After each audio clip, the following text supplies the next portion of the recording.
Hello, bienvenue sur le Minute Agile. Aujourd'hui, nous allons parler du modèle de Tuckman au service des équipes. Je suis avec Laetitia qui va leader ce sujet parce qu'elle connaît bien ce sujet et elle a beaucoup de choses à vous dire par rapport au modèle de Tuckman. Pour commencer, je vais vous présenter le modèle de Tuckman en 4 étapes et il y a une 5e étape qui a été rajoutée ultérieurement.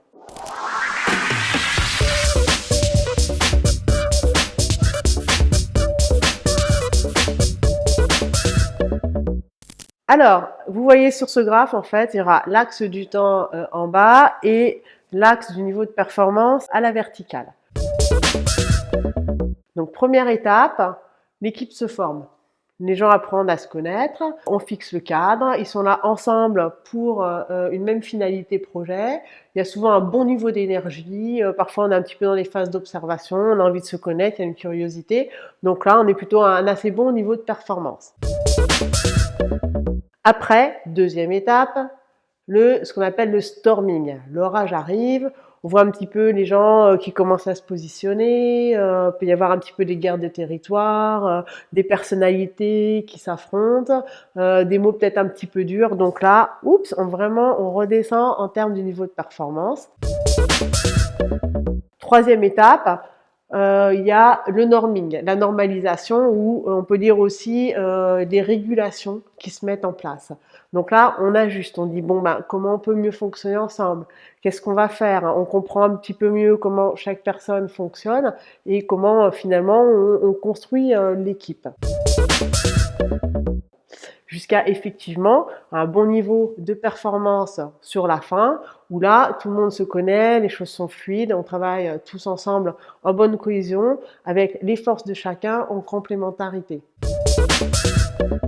Et alors après, la 5e étape qui a été rajoutée ultérieurement, ça s'appelle l'adjourning. En fait, le projet, par exemple, est terminé, donc l'équipe n'a plus de raison d'être, elle disparaît. Mais alors moi, la première question que j'aurais par rapport à ça, c'est est-ce que toutes les équipes passent par l'ensemble de ces phases que tu nous as présentées juste avant? Eh bien, oui, toutes les équipes passent par ces phases-là.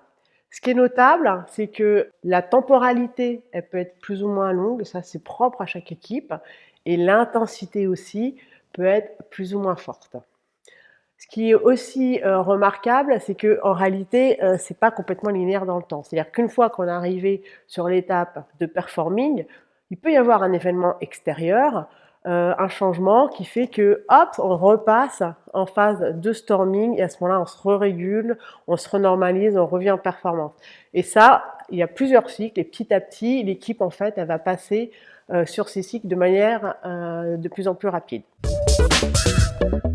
Donc, si je comprends bien, c'est un modèle plutôt intéressant dans l'ensemble, mais du coup, à quoi ça va me servir au final si je suis accompagnant d'équipe, que ce soit Scrum Master, coach, pourquoi pas manager, à quoi ce modèle va me servir et comment je vais pouvoir l'exploiter justement par rapport à cette équipe? Alors, la 3e phase, norming, normalisation ou régulation. Là, c'est simplement en fait, par rapport au forming où on avait mis un cadre au départ, c'est peut-être faire évoluer ce cadre. On se rend compte par exemple dans le storming, oui mais c'est toujours lui qui prend la parole, qui décide, moi je suis pas d'accord, mais je peux pas m'exprimer.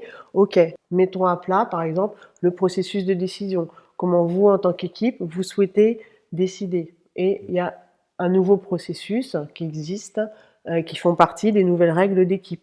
On peut aussi remettre en cause, rien n'est complètement stabilisé, on peut remettre en cause des choses qui ont déjà été établies auparavant. Donc là, ça peut être simplement revenir sur le board de management visuel, on s'était mis d'accord là-dessus, est-ce que c'est toujours la façon dont on veut fonctionner? Sur le daily, on voit qu'il y a une difficulté, est-ce que vous voulez faire autrement?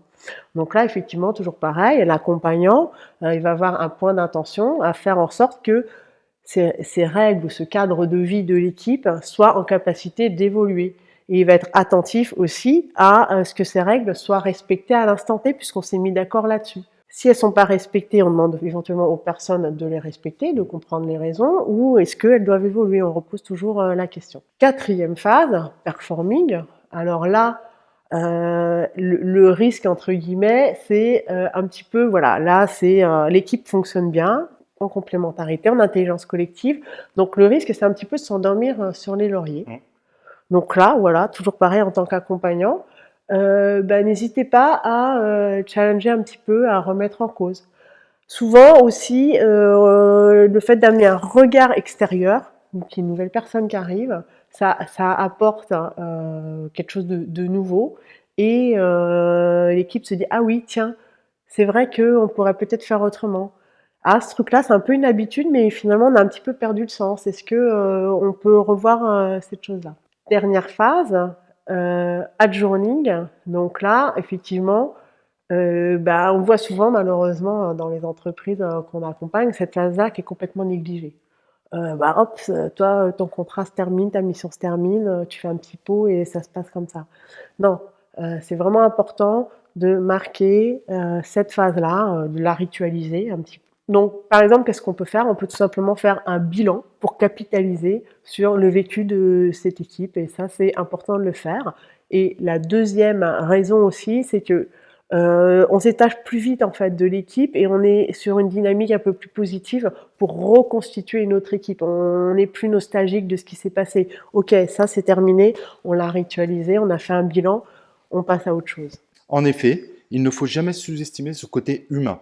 Si jamais on fait un bilan pour clarifier, même pour dire des choses qui sont pas forcément extrêmement bien passées, mais avec toujours l'idée d'améliorer, quelque part, on va amener un peu ce côté humain au centre de nos intentions. Et si jamais on a d'autres équipes à côté, c'est vrai que les autres équipes vont se dire, ah ça se passe bien, il y a un bilan qui est fait, il y a le côté humain, et forcément, ça rassure tout le monde aussi sur le fait que l'entreprise n'est pas juste là pour délivrer du produit, mais qu'elle est là également pour chouchouter ses collaborateurs de façon à ce que on soit une entreprise humaine. Et plus on est une entreprise humaine, et plus on a de chance aussi d'avoir des équipes motivées. Voilà un petit peu comment vous pouvez accompagner une équipe sur toutes les phases du modèle. J'ai un dernier message pour les managers qui s'occupent de recrutement des personnes dans les équipes. À chaque fois que vous changez une personne de l'équipe, vous repartez du début. Vous repartez en forming. Donc c'est très très très très énergivore. Donc gardez ça en tête. C'est pour ça que en agilité, on cherche vraiment à avoir des équipes stables et pérennes. C'est important tout simplement pour la performance et puis aussi pour créer du lien dans l'entreprise. Voilà, à présent, vous savez tout par rapport au modèle de Tuckman. Si jamais vous avez des questions, n'hésitez pas à utiliser la zone de commentaires. Posez vos questions. Je suis sûr que Laetitia se fera un plaisir de répondre à vos commentaires. Et moi, je pourrais également le faire d'ailleurs. Et donc, moi, ce que je vous propose maintenant que cet épisode est terminé, c'est qu'on se retrouve bien évidemment dans un prochain épisode de La Minute Agile.